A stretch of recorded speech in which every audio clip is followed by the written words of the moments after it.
What up? What up? It is Alex, the fantasy football hustler, and we got another IDP divisional depth chart breakdown for you. We are covering the NFC West. And here we go. We're kicking it off with the 49ers. New face over here is Leonard Floyd. He is always someone that you can draft late and always someone who gets to the QBs opposite Nick Bosa now. It's gonna be crazy. They didn't re-sign the most famous mascot in Washington history. So they got Leonard Floyd over there now.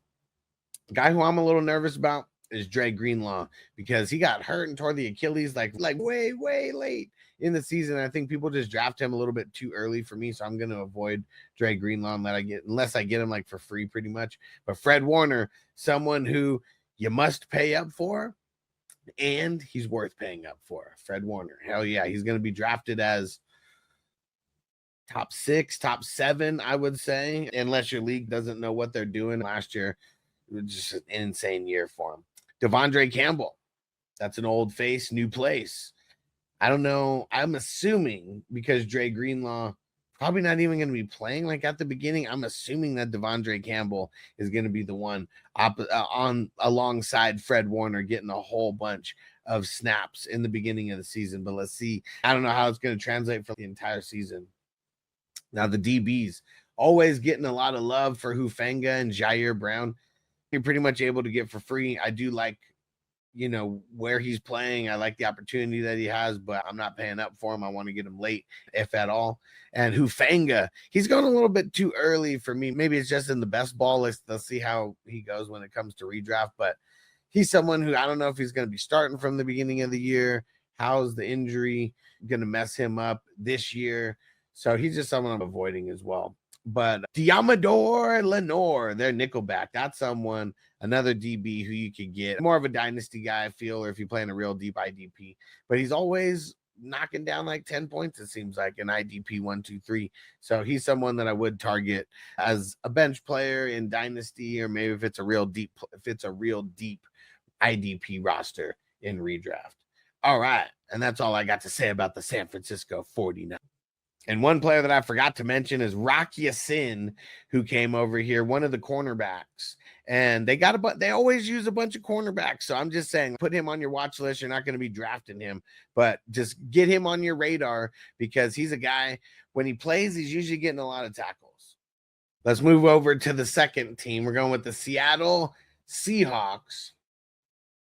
I don't really think you're going to be getting too many guys off the line here. Draymond Jones, he's someone you can get for free, but he's like a super deep dynasty like type guy. Leonard Williams, he was great when he was over there with the Giants. I'm really curious what he's going to be like over here. He's someone that I wouldn't mind drafting as long as I get him real late, and he's pretty much going real late. I think he's been an afterthought. The guy who's going way too early for me is Tyrell Dodson. I don't know why the hype, because he came over here. I would rather have Jerome Baker, who you can get later. And Nwosu, I like Nwosu, more of a later dynasty type of player. And we got Michael Jackson as the cornerback. If you want some style points, you go out there and you get Michael Jackson. But no, in the DBs, Rayshon Jenkins came over here. So excited. I want to get a bunch of Rayshon Jenkins. You're getting them super late. Julian Love, someone who will be drafted in every single league. And he's a stud. He is a stud. That's their strong safety. They have a really good safety tandem. And then Reek Woolen, who I like, hella tackles, but the guy who I'd really be targeting over there, if you're not able to get a Julian Love, Rayshon Jenkins, you can get him later. But Devon Witherspoon, he's their nickelback over there. He's been killing it ever since he's been a rookie. And yeah, I just feel like a lot of people know who he is. If you're in more of a casual IDP league, probably not. It depends on how many spots you have as well, even if you're going to get like a guy like him. But yeah, you have so many pieces just on the DBs that I would love to get. Julian Love, Jenkins, Witherspoon, those three guys, I want to draft them as often as I can. Reek Woolen, odd man out there, maybe like more of a bench guy. And if you want to get style points, you can draft Michael Jackson and Kobe Bryant on the same team. How crazy is that? Because they have a Michael Jackson who's a cornerback, and then Kobe Bryant is one of their cornerbacks as well. Super crazy. But yeah, the Seahawks, you're not really going for guys off the line. Jerome Baker, that'd be the guy who I'd be targeting. I feel like I don't want to pay up for Tyrell Dodson, but with the Seahawks, you're going with their DBs, and they got a lot of them that you can get out there at a lot of value, and you're going to get a lot of tackles. It's just the way it is. And that's all I got to say about that. Third team on the list here, we got the Los Angeles Rams.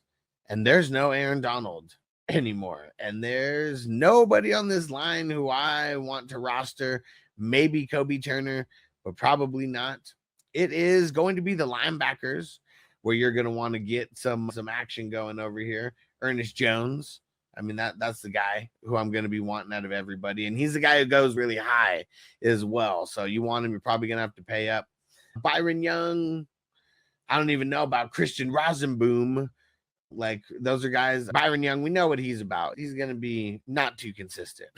Christian Rosenboom, though, we like their inside linebackers for the Rams. So maybe put him on your watch list. If he's someone who gets a lot of tackles in week 1 or week 2, maybe we pick him up. Jared Verse, very interested to see how much playing time he actually gets. He's someone you can still get late. Now, where they've had some upgrades in their DB spots. So first, they got Cam Curl coming over here, and he is going to be their strong safety. Definitely interested in getting Cam Curl because you can get him so late. Tre'Davious White, he's always hurt. It's crazy. Coming over from Buffalo, always hurt. So I don't even think I'm going to be targeting him. I would target Dorius Williams, though, who's coming over here from, where's he coming from? The Jacksonville Jaguars, right? A lot of tackles. He always plays alongside some decent cornerbacks, and he gets a lot of tackles. And Russ Yeast, I like just making fun of his name, the Yeast Man. And John Johnson III is like right behind him. Let's see if Russ Yeast can stay in front of John Johnson III. Really, it's Cam Curl, Ernest Jones. Those are the two guys like off of here that for redraft that I'm targeting. For Dynasty is different. You're going to go deeper down the rabbit hole. But yeah, that's really the only two that I'm drafting with any kind of confidence is Ernest Jones and Cam Curl. And that's all I got to say about that. Last division, last team in the division, the Cardinals. On the line, yeah, I'm nervous. David Collins, we've seen that experiment. It's blah. BJ Ojulari, same thing. It's blah, pretty mediocre. You know who is going to be getting a bunch of points, though? The middle linebacker, Kaiser White. He's an oldie but a goodie. He just keeps getting tackles. He's a guy that you can get late in the drafts. He's someone who I'd definitely be targeting late in his drafts. Then another oldie but a goodie. How about Buda Baker? Buda Baker is the man alongside Jalen Thompson. Those are the DBs that I want to get. And really, those are the only 3 players that I would really be targeting off this defense, at least initially in a draft. Kaiser White, Jalen Thompson, Buda Baker. And then during the season, you guys got to be paying attention because I'm going to be having a weekly waiver wire show for IDP where we put people on your radar like just week 1 right out of the gates. You got to be making moves, especially in IDP, because there's going to be guys who we didn't know were going to be amazing, and they're going to be coming out of the woodworks week 1, 2, and 3, and we got to be on that. So just make sure you hit the subscribe and follow if you're not following yet. And we got a lot more IDP content to cover. In about a week, I should be getting the top 25 IDP, just overall, no positions, no nothing, just top 25 overall IDP. That video will be coming down the pipeline very soon. Hit the subscribe button, hit the like button, leave a comment if you're watching this on replay, and we'll see you next time.